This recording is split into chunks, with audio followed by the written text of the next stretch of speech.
Today I want to have a look at the Yamaha Reface CS.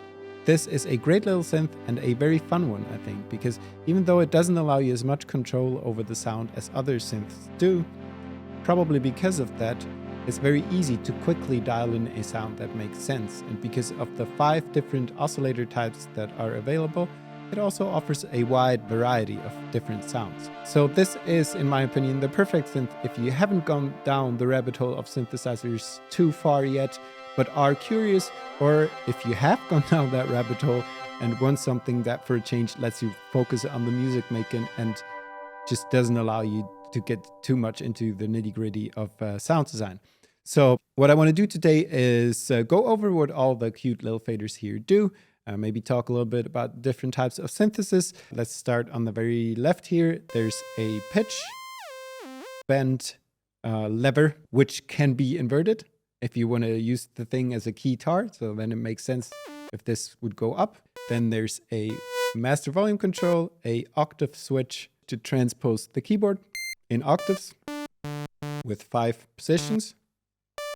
Then there's a looper with 5 different controls: stop, pause, play, record, and clear.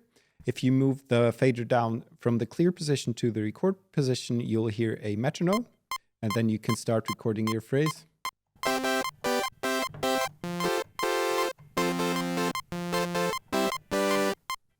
When you move it to play, this will play back your phrase. Pause pauses it, so it picks up the playback from where you paused it, and when you move it to stop, this will reset it to the beginning, and then when you move it back to play, it starts from the beginning. When you move the fader upwards to the record position, this lets you overdub stuff.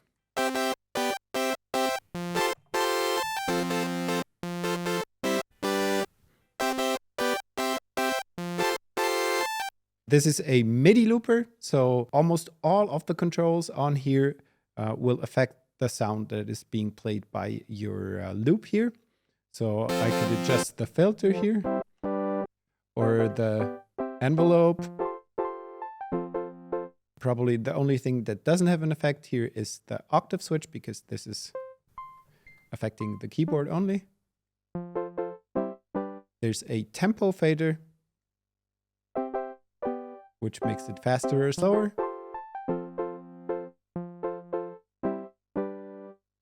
Of course, you could also adjust this beforehand and then have a faster or slower metronome.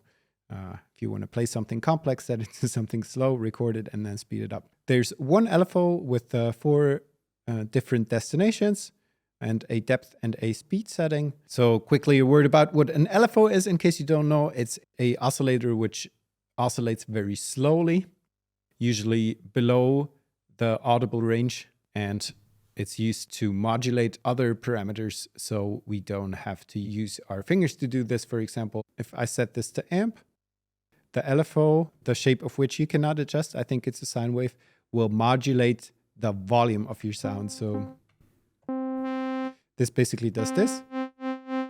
The depth determines how much, and the speed how fast.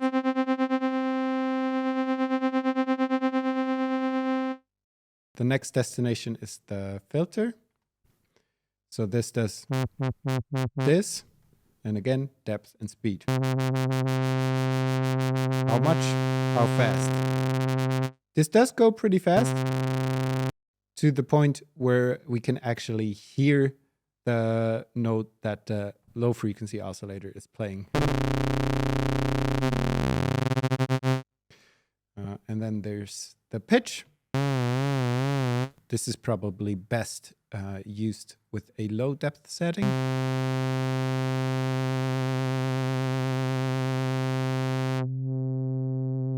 For a slight vibrato effect.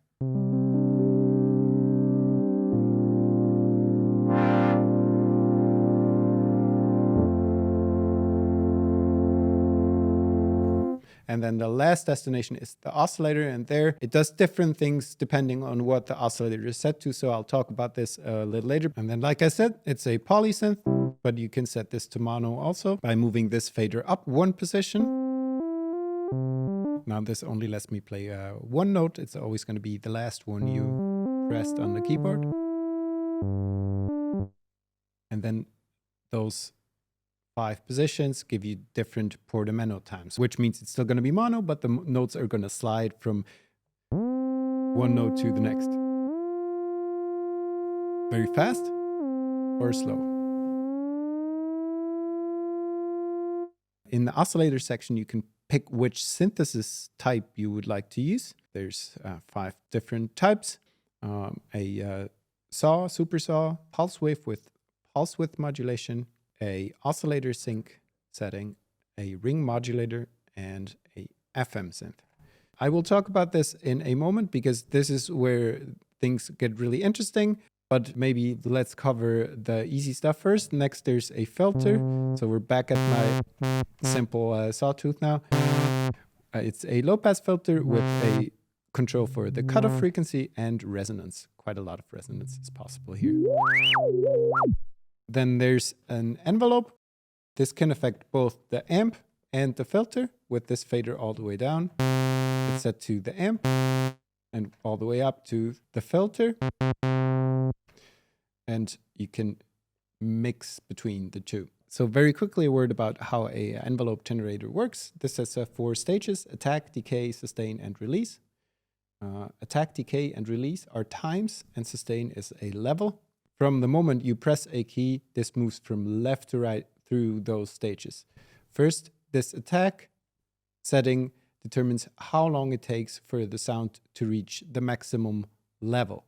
So this is rather quickly.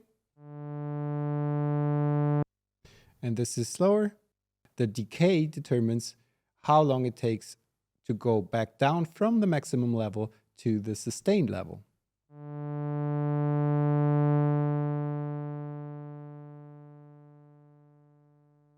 Now it goes all the way down back to 0 until we hear nothing because the sustain is set to 0 right now. But I can change this so it goes back down to whatever this is set to.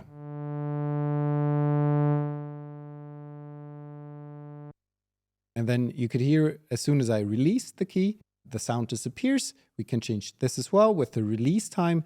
This determines how long it takes the sound to fade out after I release a key.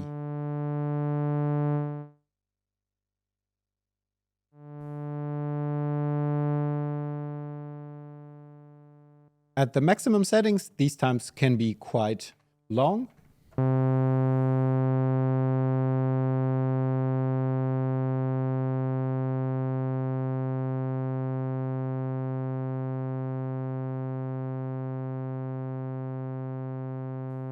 I didn't measure it in seconds, but it's really long, but I think that's nice to have. And then on the very right, there's an effect section, which offers you 4 different types of effects. You can only use one of them at once. All of them have a depth and a rate setting. The first type is a delay. The depth here adjusts the feedback, so how many repetitions you get. And the rate, how fast. I think the depth is a combination of the feedback and the volume of the delay. So with this all the way to 0, we get 1 repetition. And it's also pretty quiet. When I move this up, the first repetition is going to be a bit louder, and there's also going to be more repetitions. Then next, there's a phaser, also with a depth setting and a speed setting. Then there's a chorus flanger effect with depth and speed. And this, I think, at some point towards the top of the travel distance of the fader, goes from this chorus to the flange.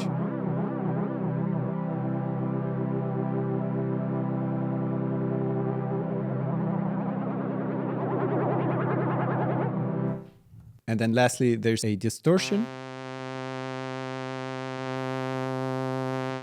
which distorts the sound. And here, of course, there's no time setting. So what this does, in the manual, it says it adjusts the sound.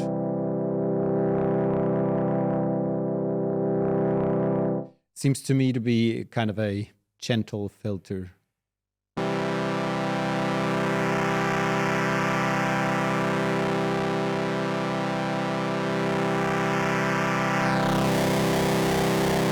So this is what this sounds like. So now let's go back to the most interesting part of the synth and also the prettiest one with the nice colored lights here. For the oscillator section, we have a fader that lets us pick which type of synthesis we would like to use. And then there's always a texture and a mod control. They do different things depending on what the type is set to. So for this bottom one, we have a sawtooth with those both all the way down. And then the texture fader brings in a sub-octave.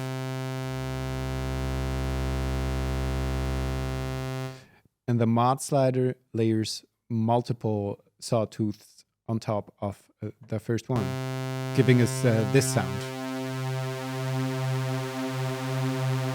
In this case, the LFO, when I dial up depth and speed here, will modulate the pitch of the sawtooth, but not the sub.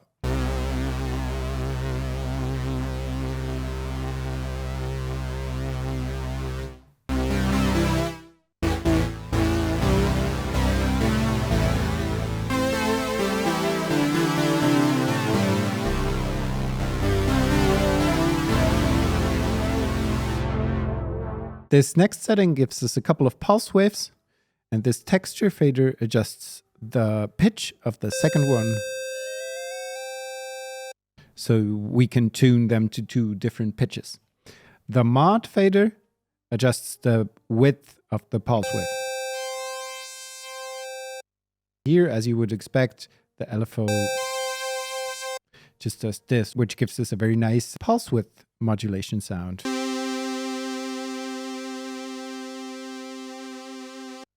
Let's go lower for this.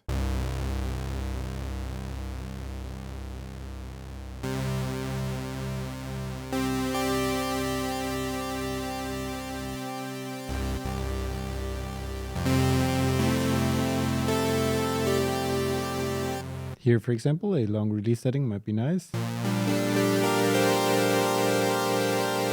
Add some delay.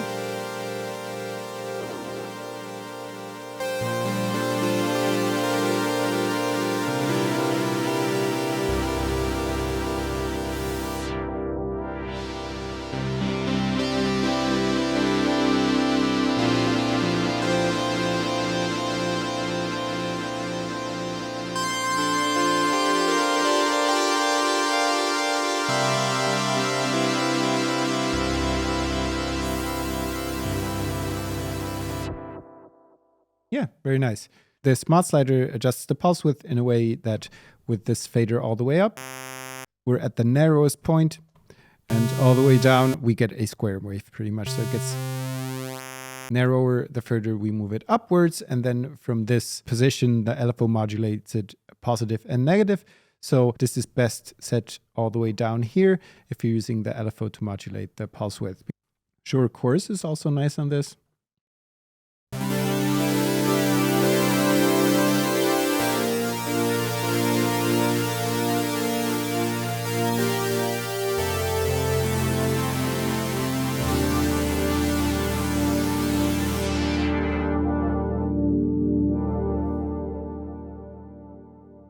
Next, there's this oscillator sync setting. Here we have two oscillators where the frequency of the second oscillator is synced to the frequency of the first oscillator.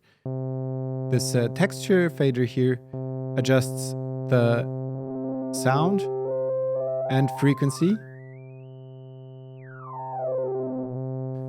of the oscillator that's being synced. The one that it is being synced to is always at the frequency that I'm playing on the keyboard. This basically gives us different harmonics.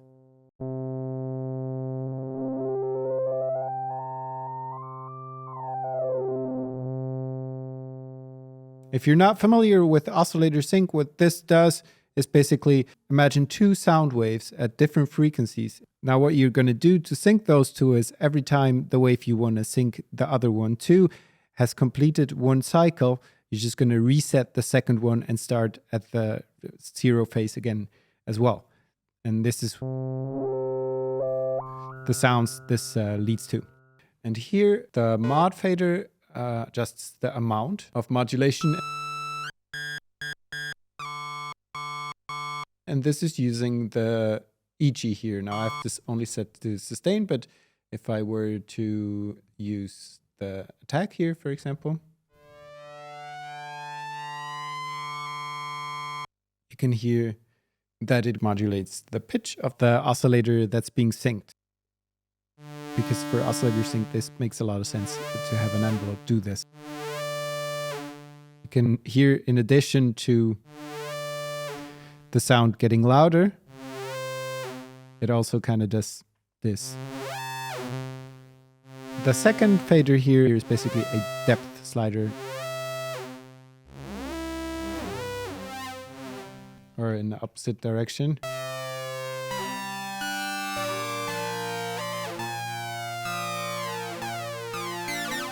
This is a very typical use of the oscillator sync sound.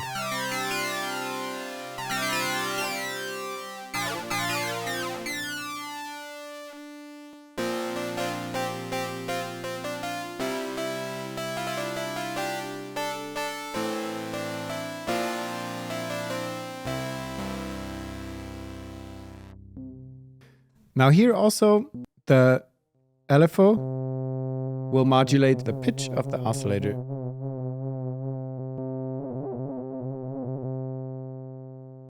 So let's move on to the next one. This is a ring modulator. This will oftentimes give you very noisy sounds. It's good for percussive sounds or also for some sound effects. Again, we're using two oscillators here, and what's happening here is their signals are being multiplied. And what this sounds like is like this.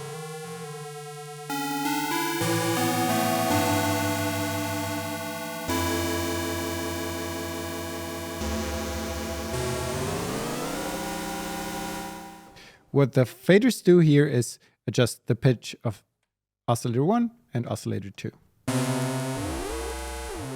Oscillator 2.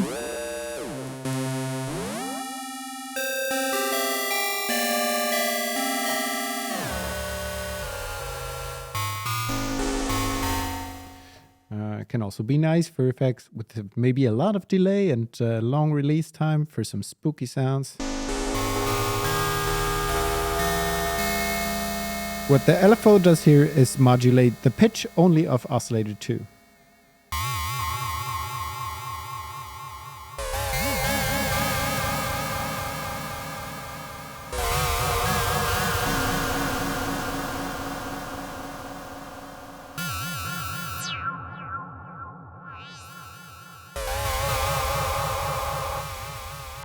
Or for short percussive sounds.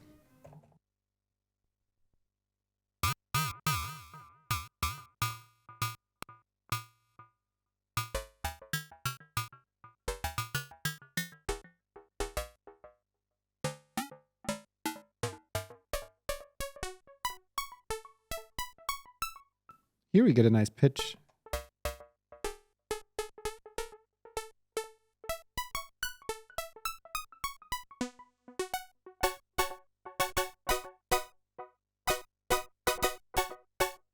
Or something very noisy.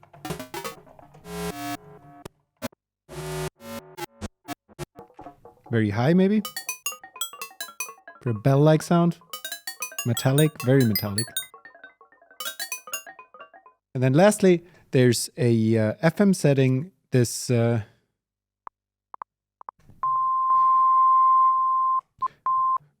with this dialed all the way down, give me a sine wave. So one more time, we're dealing with two oscillators here, and one oscillator is modulating the frequency of the other. In FM terms, this would be a carrier, that's the oscillator being modulated, and a modulator, of course, the oscillator that's doing the modulating. This first slider will adjust the amount of modulation, so the amplitude of the modulating oscillator. And the second fader adjusts the pitch of the modulating oscillator, resulting in different additional notes that will shimmer through. Here again, the envelope will come into play, but here it's having an effect on the texture. Like this is just the amplitude that gets modulated by the EG, and with the texture all the way up, this will also fade in the amount of modulating.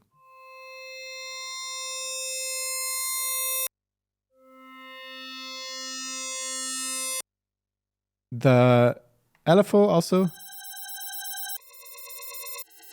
will affect the amount of modulating.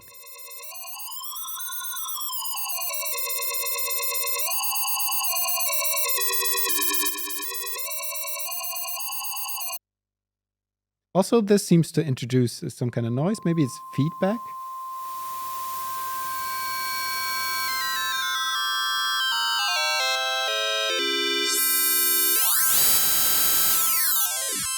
And not only affect the pitch.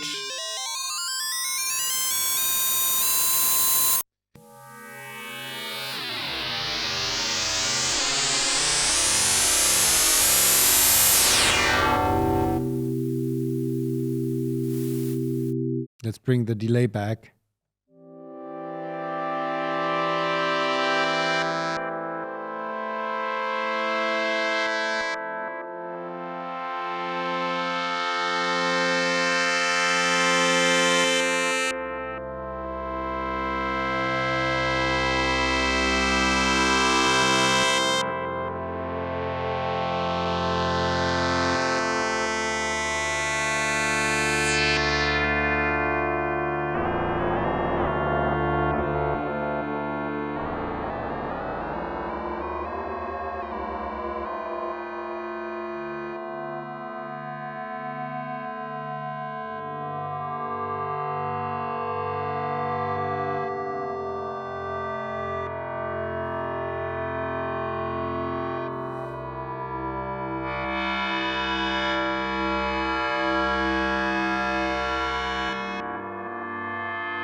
Yeah, nice. I think I've got it all covered now. And with the combination of those things that are right here in the faders, there's just really a lot of different sounds that are possible with this thing. And at the same time, it keeps things very simple.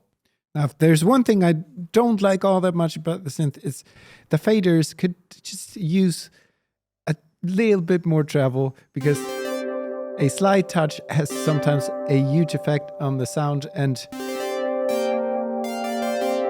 you have to carefully move them to get them to where you want to be.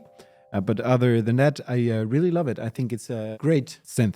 So now, before I go, let's have a quick look at the back side. We've got here a power on-off switch, a input for a foot controller. Then there's an output left-right or only left for mono, a phone's output, a aux in, which is also a peculiar choice here. This just lets you feed in audio to play along to. You can plug in your phone or something like that. And then there's a MIDI connection, from which you would have to use one of those little breakout cables, and a USB port. So yeah, I hope you found this useful.